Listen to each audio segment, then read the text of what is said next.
जमीन लिए कोई एक आदमी को बता दें तो मैं फिर भाई हमको बताने की क्या जरूरत है, आपके ऊपर तो केस चल रहा है, ऑलरेडी मामला कोर्ट में है।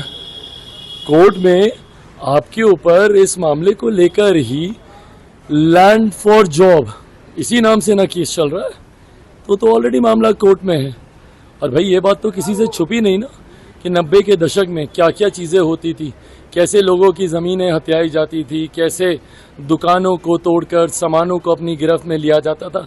90 का दशक, मेरे भाई उस वक्त छोटे रहे होंगे, नहीं इनको याद होगा, उस वक्त इनकी उम्र कम होगी, बट उनका बड़ा भाई होने के नाते मुझे वो 90 का दशक अच्छे से याद है।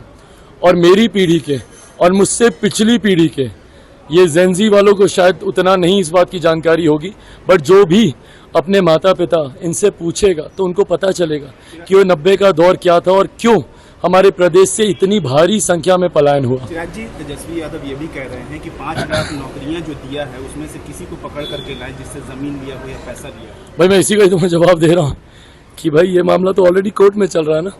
कोर्ट में तमाम बातें आपको सिद्ध करना है कि आप इनोसेंट हैं। वो लोग तो इल्जाम लगा ही रहे हैं जिन लोगों की जमीन आपने ली। ऐसे में अब बिहार की जनता पुनः आपके इस बहकावे में नहीं आने वाली। तेजस्वी यादव बार बार कह रहे हैं कि गुजरात से ज्यादा सांसद बिहार में दिया, 40 में से 39 सांसद दिया, लेकिन विकास सिर्फ गुजरात का हुआ, बिहार को उन्होंने क्या दिया?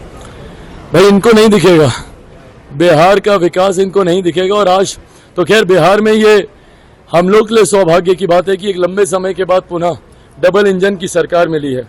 उत्तर प्रदेश इनको नहीं दिखता, बगल का राज्य। किस तरीके से उत्तर प्रदेश में मुख्यमंत्री जी के नेतृत्व में, योगी आदित्यनाथ जी के नेतृत्व में केंद्र और राज्य सरकार, एक सोच वाली सरकार विकास के कार्यों को धरातल पर उतार रही है। यही उत्तर प्रदेश जो इनके सहयोगियों के शासन में सिर्फ और सिर्फ अपराधियों को संरक्षण देने के लिए जाना जाता था, आज सिर्फ और सिर्फ अमन चैन शांति और विकास के कार्यों के लिए जाना जाता है।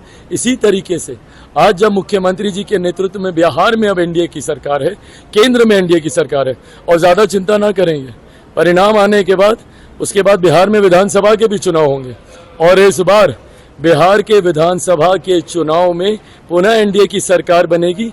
दहाई का आंकड़ा, और लिख लीजिएगा इस बात को, दहाई का आंकड़ा राष्ट्रीय जनता दल पार नहीं कर पाएगा। एक आखिरी सवाल है सर, तेजस्वी यादव कह रहे हैं कि बिहार में ब्यूरोक्रेसी आ गई है, नीतीश कुमार को घेर लिया गया है, उनके हाथ में अब कुछ नहीं है, अफसर सुन नहीं रहे, जिस तरीके से टेम्परेचर बढ़ा, अफसरशाही इनके जमाने में कितनी हावी थी वो सब जानते हैं। आज की तारीख में बिहार में एनडीए की सरकार है जिसका नेतृत्व मेरे मुख्यमंत्री कर रहे हैं, तमाम घटक दल उसका समर्थन हम लोग कर रहे हैं। ऐसे में हर इस बात को सुनिश्चित किया जाएगा कि गरीब कल्याण से जुड़े हुए हर विषयों को प्राथमिकता देते हुए कहीं किसी तरीके की कठिनाई किसी को ना। ये वही मानसिकता है राजद की, अपराधीकरण की मानसिकता, जहां पे हल्की सी सुगबुगाहट ये लोग देते हैं। अब आप याद कीजिए, सारे चुनाव याद कीजिए, 2015 का भी याद कीजिए, उससे पहले का भी याद कीजिए, 2020 का भी याद कीजिए, 2024 का भी याद कीजिए। जैसे कहीं ये लोग सुगबुगाहट देते हैं ना, राजद राजद राजद आ जाएगा, इनके लोग अपराध पर उतर आते हैं।